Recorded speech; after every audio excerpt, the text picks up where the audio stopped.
Welcome to Advance One Thing, the show where I invite a guest to tell me the one thing they wish they had known when they first started sharing the gospel. I am Ben Jack, and I'm delighted today to be joined by Daniel Eduardo. Daniel, how are you? Well, I'm doing very well. I'm doing very well, my brother. How are you doing? I'm good. That's the most animated that anybody's been when they said hello at the start of the podcast. So you win. Well done. All those years at drama school have paid off at last. Finally. Daniel, why don't you tell us a little bit about yourself? Yeah, so I am Daniel Eduardo. I'm originally from Portugal, a son of missionaries. My parents are still out there serving the Lord. I moved to the UK in 2008, where I did do drum and theatre arts at university. And then in 2012, I moved up to Manchester. I joined the Message Trust. I've been part of one of their missional bands called BrightLine, been going into schools all around the country, all around the world, telling young people about Jesus. And more recently, I'm working on an enormous big mission project called Festival Manchester, all about how can we mobilize churches in the Northwest to be missional in their thinking, in their community, and tell people about Jesus. Amazing. Now we'll put links in the description below to BrightLine. People can find all your music. But just tell me very quickly a little bit more about Festival Manchester. When's it happening? How can people get involved? What's it all about? Yeah, for sure. Festival Manchester is a festival happening from the 1st to the 3rd of July. It's a free festival happening in Wythenshawe Park, Manchester. If you want to find out more about it, just go to festivalmanchester.com. If you want to volunteer, just click the volunteer button. It's a free festival, but it's just an opportunity to tell as many people as possible about Jesus. A partnership between the Message Trust, the Palau Association, and hundreds of churches all across the Northwest. Beautiful. So go check out the website again, links in the descriptions below. And while you're there, don't forget, of course, to subscribe to the channel, leave us a like. It all helps. Right, Daniel, why don't you tell us what is the one thing that you wish you had known when you first started sharing the gospel? The one thing I wish I knew is just the power. There's so much power when you share the gospel. I feel like, I remember my early days, sometimes you kind of just, regurgitate some stuff. Or you just say some things they don't really know or you understand the impact that it has. But then I'm reminded by what Paul says in Romans 1:16, and I'm not ashamed of the gospel, is the power of God and salvation for everyone who believes, first the Jew and the Greek. There is so much, but when you open your mouth and when those life-giving words come out of your mouth, my goodness, the transformation that happens in the heart of a human being, the transformation that happens within culture, within society is incredible. So I just wish I knew the kind of power that comes when we preach the gospel. It's a beautiful thing. And that power has been part of your story even before you were born, right? Because your mum came to faith through a big festival, actually, event like the one that you're involved in doing in Manchester. Exactly. Tell us a bit about that. Tell us about how even before you were born, you've heard about the power at work. Yeah, for sure, man. So 1984, my mom living in London, working in London, got invited, but did not love Jesus, got invited by a friend of hers to go to an event that was happening at QPR Stadium. And actually that event was called Mission to London. So she goes to the event, not really knowing what it was all about. And unbeknownst to her, her friend had been praying for her faithfully for a long, long time. She goes to the event. She's on the stands, and then there's some worship music, there's some singing that goes on. She goes, oh, this is nice. And then all of a sudden, there's a small Argentinian man that goes running on stage. His name, Luis Palau.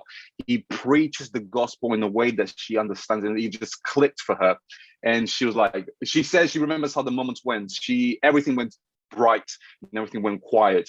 And then she knew at that point she needed to surrender her life to Jesus. She goes running into the middle of the pitch and she surrenders her life to Jesus, becomes a follower of Jesus. 5 years later, she meets my dad. They fall in love. They become missionaries in Portugal. They get married. They start a ministry. I come along later. They introduce me to Jesus. And for the last 9-10 years or so, with what I've been doing with BrightLine, I have the opportunity to introduce thousands of young people to Jesus, and see some of those young people introduce other people to Jesus, and just see kind of this snowball effect. And what's beautiful about all that is just that gospel seed, once it's planted, is more than just words that we say. That's where the power comes in. When the gospel seed is planted, it just naturally multiplies. It can never just stay restricted in this one place. It's like a wildfire, or like a pastor said to me once, it's like a wildflower. It just springs forth. It just naturally multiplies. And that's what the gospel does. It brought transformation to the life of my mom, brought transformation to my life, to my family life, and then the life of thousands of other people that we've encountered with. And it's just a beautiful thing, man. That's what the gospel does. Come on, man. Flipping heck. Come on. Come on. I think maybe it's even better for us to say rather than it naturally multiplies, because I get what we're thinking of. And it's easy for us to say, oh yeah, natural multiplication will happen. And we start thinking about things in nature and start thinking how things when seeds planted, then natural multiplication happens and it grows and it grows. And that's a really helpful illustration for us thinking about the planting of a seed and things growing beyond even our first planting. And yet, actually, when we look at that verse in Romans 1, we're reminded that it is the power of God, and God is supernatural. So actually, it's we can think about it illustratively as natural. We think about farming or whatever else, but when we actually stop and think about what's really going on, it's supernatural multiplication again, because it's only God that can do it. What does that do for your evangelism when you start remembering that actually it's only God that can do this? How does that, does it like lift the burden? What does it do? Bro, it takes pressure off me. It takes pressure off me because all of a sudden I don't have to think, oh my goodness, I have to be really eloquent, so I need to be this, that, the other. Whatever it is, it just takes pressure on me. And all I am is an ambassador, a herald of good news, and knowing that God does the rest. My position is I need to be faithful and obedient to what God calls me to do. I need to step out in boldness, open my mouth, and share the gospel. I understand what the gospel is, share the gospel, and allow them, and then just knowing that God does everything else. It's not me that twists people's hearts. It's not me that convicts. It's the Spirit of God that does all that. And when I realized that, it's like, my goodness, that just takes any pressure, or it just lifts up. It all goes, because I know it's God. It's the power of God. It's Him that does all. I'm a vehicle. I'm a herald of good news. I'm like Paul says, the minister of reconciliation. And then what Paul even says afterwards, God is making His appeal through us. It's God's appeal. He's making His appeal through us. Be reconciled. That's what Paul says in 2 Corinthians. So it's Him that does all that, which is beautiful.